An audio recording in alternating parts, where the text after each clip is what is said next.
Alright, so this is going to be another movie review. This one's called Bluetooth Virgin 2008. This is going to be another Karen Black flick. I just like this movie. I'm giving it 2 out of 5 stars. It's about a struggling screenwriter who got his TV show canceled. Now he writes some weird ass screenplay about some woman who's able to morph when when her emotions change, or she's having childhood flashbacks or something. And then so she meets a hermaphrodite hypnotist and a mute detective to help her come to grips with her past somehow by solving a murder case or something.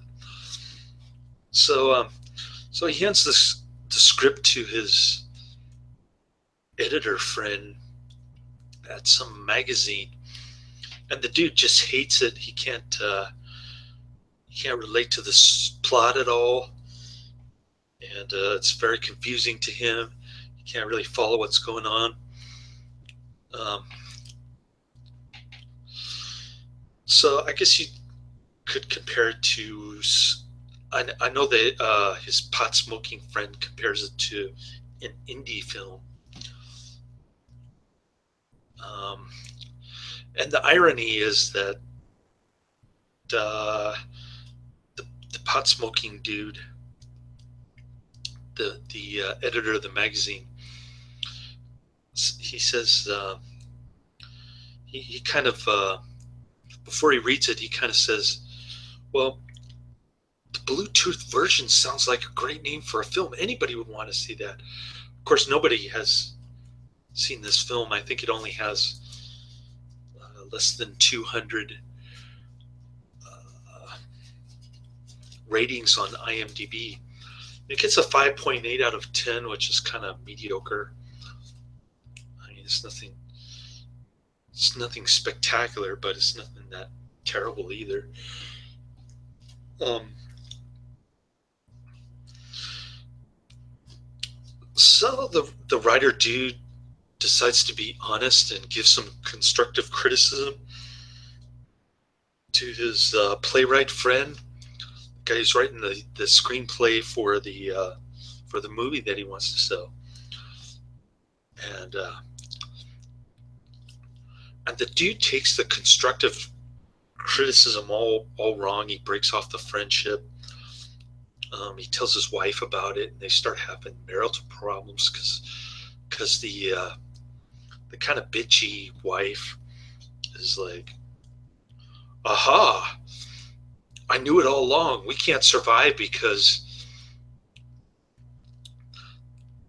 this guy validated everything I knew, that you were a crappy screenplay writer." And I don't know why I keep saying playwright. I mean screenplay writer. And and so they talk about separation and stuff like that. Um, so then he goes to see Karen Black, who's like some kind of new age uh, writing consultant or something. He pays her $1,500. What's unclear is how he got the $1,500. If his corporate wife, who's all successful, is paying all the bills, how did he scam $1,500 out of her? Especially when they're going through separation. Um, that part of the plot is unclear. Uh, well, really, there is no plot in this movie either. So,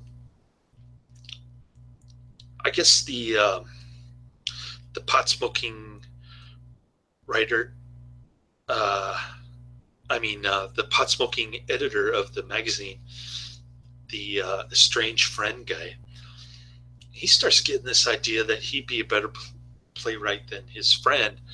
So he decides to make some lame stream movie script about some dude in World War II who's a pacifist, and he meets some Aborigine, and they're able to overcome their cultural differences. They can't speak to each other, and she dies at the end, which is when we see the. I was kind of surprised to see this strictly sexual gal at the end. I don't want to spoil too much of the ending, but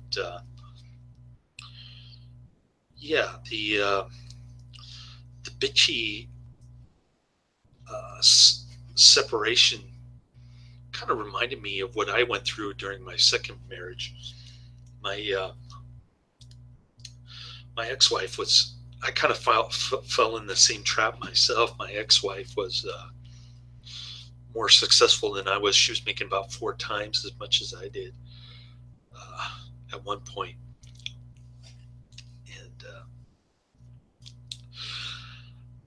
And so I could sort of relate to that. I thought it was cool that they just kind of routinely smoke pot. That's probably why this movie got an R rating for recreational pot smoking. I don't know what the big deal is. Cannabis hemp is legal in like 30 states now. So although it is still a class 1 type of drug that's supposed to be more dangerous than heroin according to the government, which is ridiculous. Talking the federal government now. The state governments seem to have a more lax attitude towards cannabis hemp recreational use, although that was the case during the Prohibition era also. So kind of some similar parallels there. And anyways, enough about politics, man. I couldn't believe the conceited iconoclast David Lynch type screenplay writer who couldn't sell his screenplay to anybody. He's like at one point he tells his friend at the beginning of the movie that he wants really complex characters like Jane Fonda. Jane Fonda, really? Barbarella is a complex character. I mean, it's just a scantily clad science fiction hero. Give me a break. The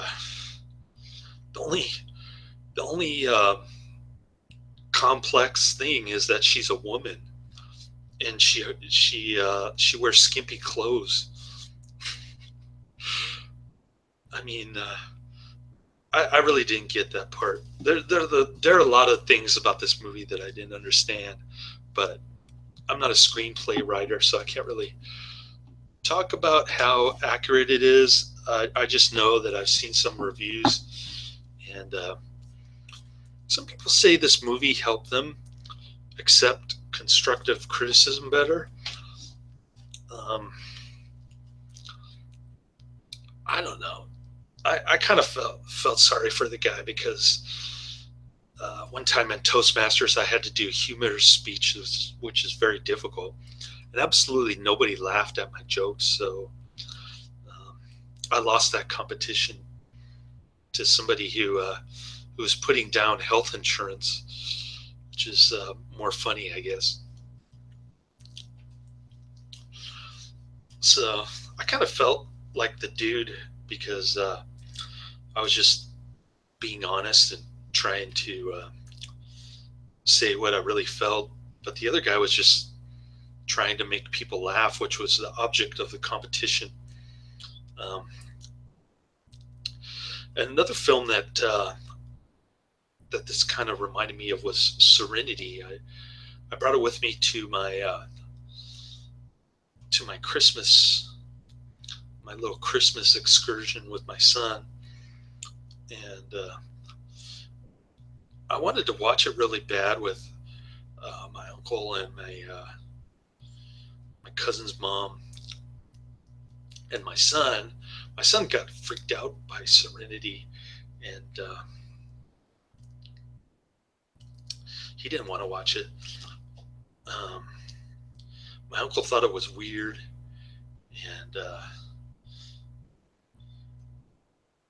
and my cousin's aunt had absolutely no interest in it. But it does have a kind of small cult following, similar to the guy's canceled TV show. So I think that's exactly what happened with Serenity. The Firefly TV show got canceled, and then the fans really demanded a movie version of it. So that was kind of interesting. I could sort of relate to this movie on several levels, even though I know absolutely nothing about screenwriting. If I did my own movie, I'd probably have to hire somebody to write the script, um, which would be an added cost. I don't know if I could write it myself. It would take a lot of work, and I'd probably have to wait until I'm retired or something. I want to do a movie about communist California, especially after going through the whole divorce debacle thing, Star Chamber type of U.S. justice, and and so I'm thinking of doing that, uh, maybe with a transsexual or a lesbian in it. It was kind of interesting that he had picked a hermaphrodite as one of the characters. I might have done the same thing, uh, writing my own screenplay. So I don't know. There were a lot of plot holes in this one, lack of plot in general. It was hard to tell who was the protagonist in this. The guy who was doing the constructive criticism, the successful guy who would sell out his integrity to sell a screenplay that appealed to the masses, or the kind of iconoclastic guy who can't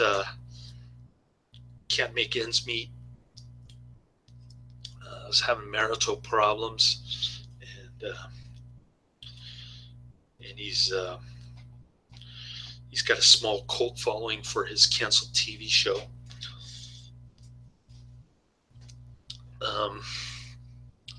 I don't know. I couldn't really relate to any of the characters. I don't know what it's like to be a screenwriter in LA, I guess. Um,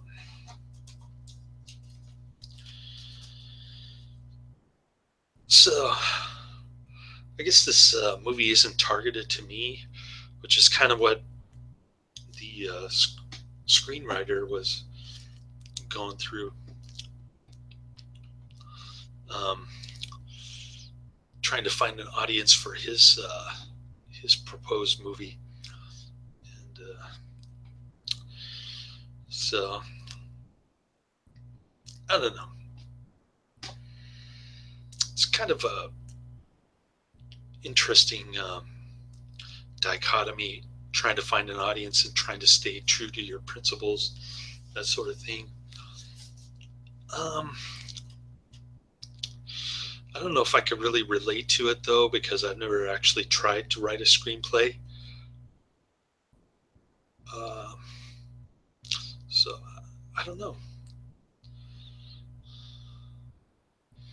Um, I guess I'm not part of this little clique of groupies that hang out at coffee bars and chat about writing films and stuff. And so they go out and play golf, and like dude's kind of anxious to tell his friend that he really hates the his writing skills. So he's like missing putts and stuff. I don't know. I just thought it was too much of a soap opera, personally. Then, and then Karen Black has got her Ronnie James Dio look going on. She looks like the female version of Ronnie James Dio with her makeup and her poofy hair. Uh, and man, she's got an ugly face in 2008. I'll give her credit though; she managed to to appear in a lot of movies towards the end of her life. Man, Firecracker is one of my favorite ones.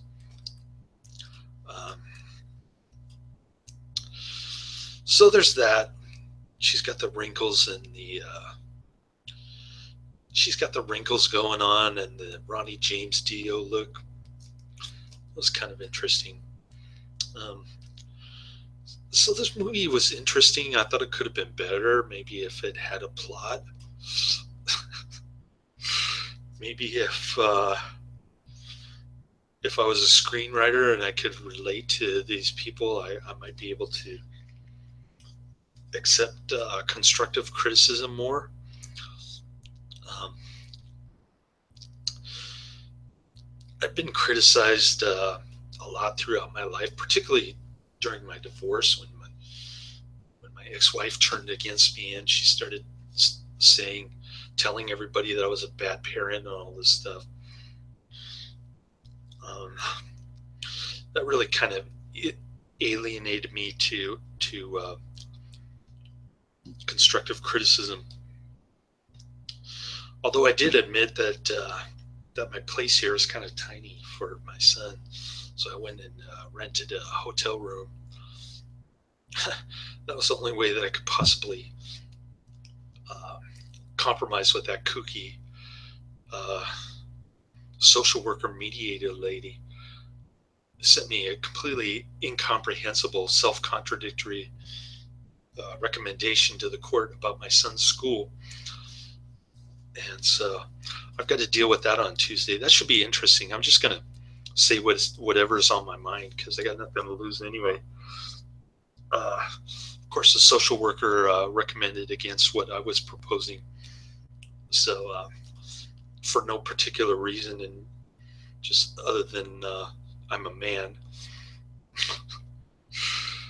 This whole family law system is just totally backwards. It's like entering an alien planet whenever I go there.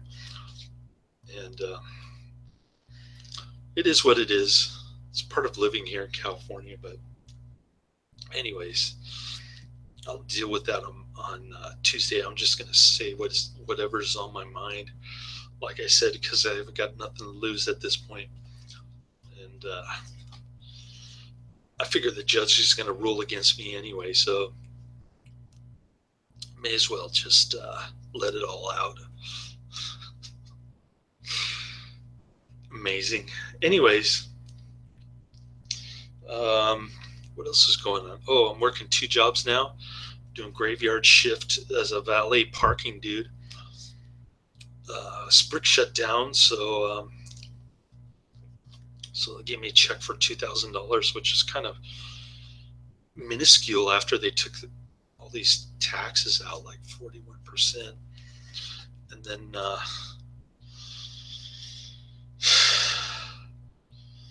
so my checking account is kind of low right now. I use that money to pay all my bills and have nothing left.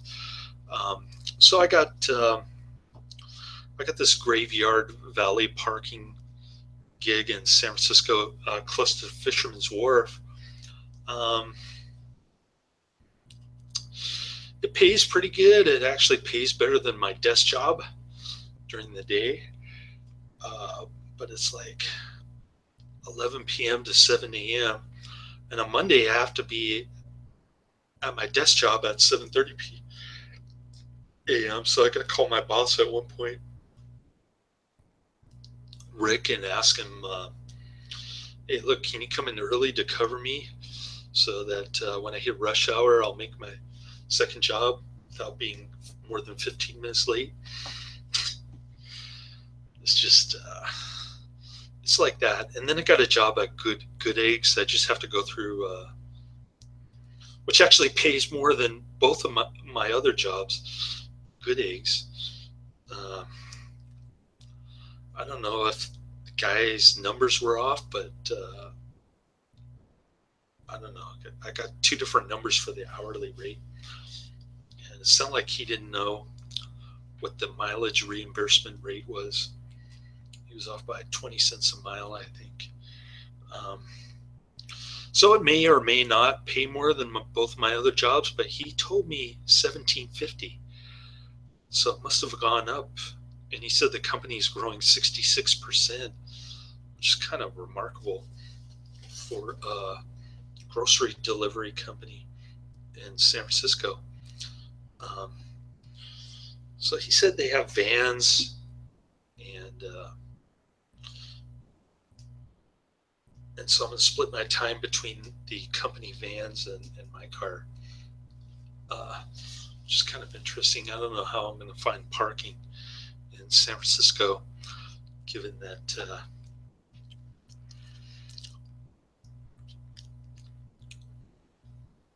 they don't pay for parking tickets like Sprig did.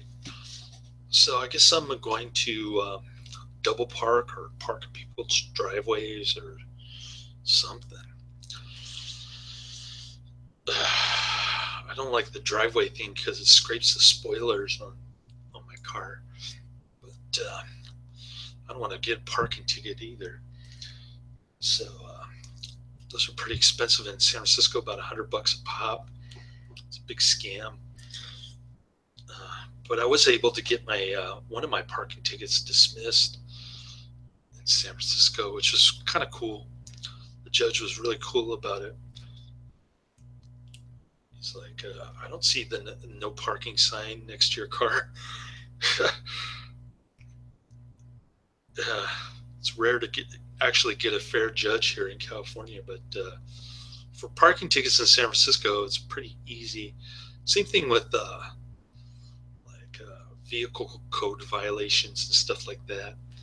Judges are pretty cool, and there are very little red light cameras in San Francisco. That's another cool thing about driving in San Francisco.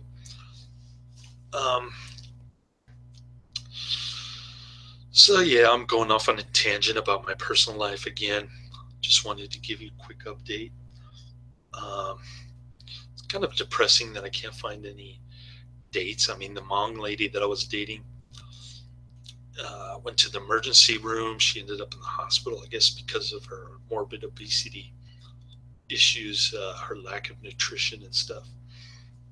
I don't know. I really don't know. But she pretty much flaked on me. She said that her family was going to take her back in Fresno. And then I never heard from her again. So I don't know what's going on. I guess I'll try going back to the hopelessness of online dating. I actually saw my ex-wife on there, which was bizarre. I mean, she looked like she lost about 100 pounds too. So she never looked that good when I was married to her, but now she's got tattoos all over her arms and she's got the nose ring thing. So I'm definitely not interested in her. And then she's got some kind of rock and roll t-shirt going on.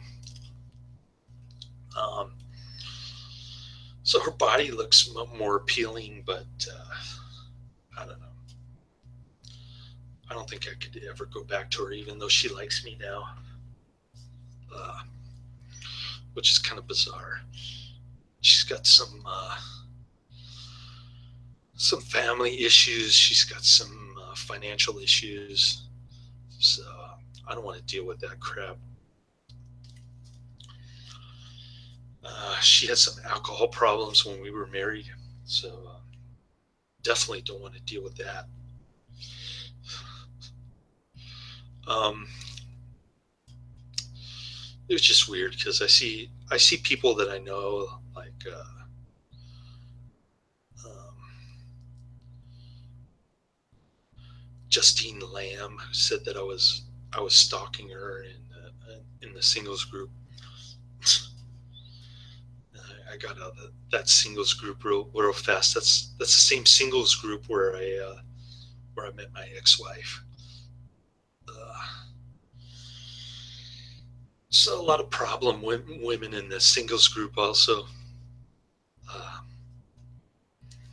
just seems like nobody wants to date a single dad unless it's somebody who's going through a divorce or separation or something like that. It's really lame. Um, I'm hating life right now. I've got about $800 in my checking account, which is lower than average for me. But get a little bit of money from the valet parking gig, the midnight graveyard shift kind of thing, early morning shift. So I'll get about $100 from that next week. Going through training, which is pretty easy. I mean, just got to practice backing up and keeping track of keys and cars and stuff. It's not too hard, and it pays more. The graveyard shift supposedly pays 10% more than the kind of minimum wage uh, day shifts. Um, so I got the room reservations for the summer. I use my Sprig severance to pay for it. We're gonna check out some Danny Kaye films at Stanford Theater, one of my favorite hangouts other than Castro Theater. Uh, yeah, so that'll be coming up next week. I'm real excited about that. Uh, I'm still just working like very, very minimal, um, like 8 to 12 hours part time, and then 40 hours full time. So like 50 hours max a week right now. Um, it should go up in a couple weeks though. I'm waiting for the drug test and and the background check for Good Eggs. Supposedly that takes a couple weeks. I haven't received an email from them, though I'm getting kind of worried. Um, so I might email them on Monday just to figure out what's going on. Um, there's a similar kind of graveyard valet parking gig that I got the job for in San Francisco. It's kind of closer to my South San Francisco job, and I don't know if it pays the same as my current job, but that one also requires background check and drug test. So that one's going to take a couple weeks also. Um, so I'm kind of in limbo. I got a new set of bills for July 1st, but I did pay all my June bills, which was kind of cool with my Sprig severance check. Um,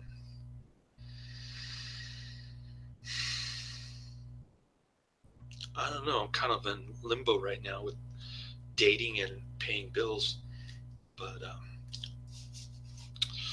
but I got lots of time on my hands to watch this kind of stuff. The Bluetooth version. I'll show you the DVD. So it's kind of like My Dinner with Andre, I guess, kind of stuff. Two guys talking to each other, and don't know if you can see that. It's from this outfit called E1 Entertainment. I guess they make a lot of independent movies. I don't know. It's the first one I've seen. But it's kind of interesting that I saw this strictly sexual gal again.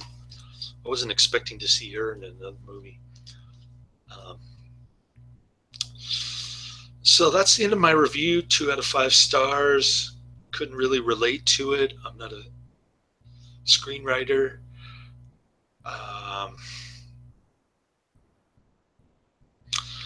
I suppose I could try to do screenwriting, but it's probably going to take me like about a month or something to come up with one of those thick scripts for my proposed movie about communist California.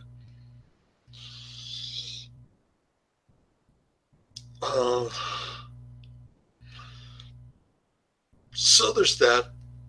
It would be kind of interesting if California actually ends up becoming an independent state, similar to what Puerto Rico is trying to do, I guess, or Catalonia. I guess that's the aftermath of Brexit. You know, these little townships and territories that are trying to break away from the motherland. That's kind of interesting, but other than that, living in California really sucks. I'm starting to hate it more more than ever. And my personal experience is starting to influence my attitude towards California. Which is kind of like what this movie is about, in a way. I mean, you look at Karen Black, and she's just way over the top. This eccentric new age type of screenplay consultant. She's just wacky. I mean, she looks like Ronnie James Dio, like I said, and I don't think I'd want to pay her $1,500 to tell me that I need to find another career path or something. I don't know. It's just kind of wacky living in LA and trying to be an artsy person. I can't imagine what it's like. It's like entering a different world, kind of like when I go to divorce court on Tuesday. So there's that. It's kind of I don't know. I guess it's trying to be artsy and stuff, but I'm not really a big fan of this kind of genre. It's kind of newer independent film. I was looking at the trailers for the other 2 movies that this company E1 Entertainment put out, and couldn't really relate to those either. I mean, didn't really pique my interest, let's say. So that's the end of my review, and I think I touched all the bases on this one. You're probably sick and tired of watching me at this point, so I'll let you go. Laters.